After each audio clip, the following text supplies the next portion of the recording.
Kilat News Updates.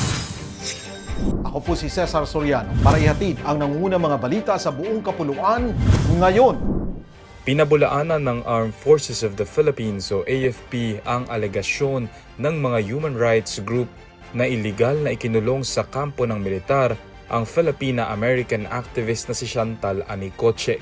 Kasunod ito ng protesta sa labas ng Camp Aguinaldo ng ilang grupo kaugnay ng anilay walang legal na basihan na pagkulong kay Anicoche.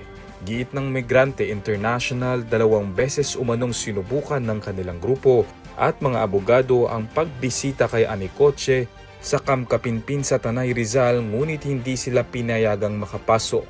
Ngunit depensa ng 2nd Infantry Division, voluntaryong nagdesisyon si Anicoche na mamalagi sa kampo upang matugunan ang kanyang medical needs at pumirma ng dokumentong nagsasaad nito sa harap ng isang independent third-party lawyer.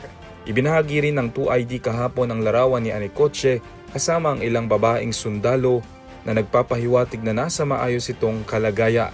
Ayon sa militar, na-rescue si Anicoche ng mga tauhan noong Enero 8, halos 400 metro mula sa pinangyarihan ng engkwentro laban sa mga miyembro ng New People's Army sa Abra de Ilog, Occidental Mindoro noong bagong tao.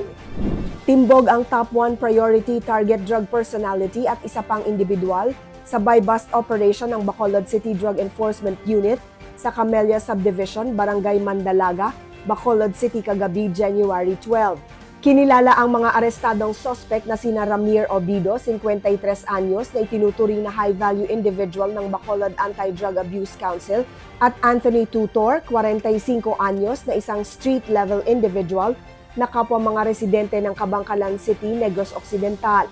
Na-recover sa 2 suspect ang 1.3 kilograms ng suspected shabu na tinatayang nagkakahalaga ng 8,840,000 pesos.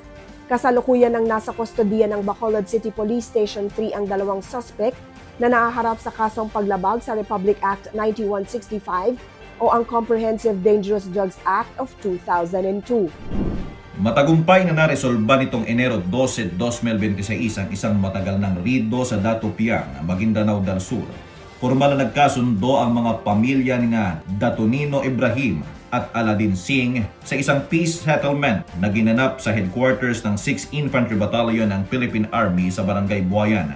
Sa tulong ng 6IB sa pangunguna ni Lieutenant Colonel Al Victor C. Berkeley kasama ang PSRO at MILF CCH, tuluyan ng winakasan ang alitan sa pamamagitan ng mapayapang dialogo at paglagda sa kasunduan ng kapayapaan. Umaasa ang mga lokal na lider na magsisilbing halimbawa ito ng pagkakaisa at magdadala ng pangmatagalang katahimikan at kaunlaran sa lugar. Ako po si Cesar Soriano, kasama nyo sa bawat pagputo ng balita.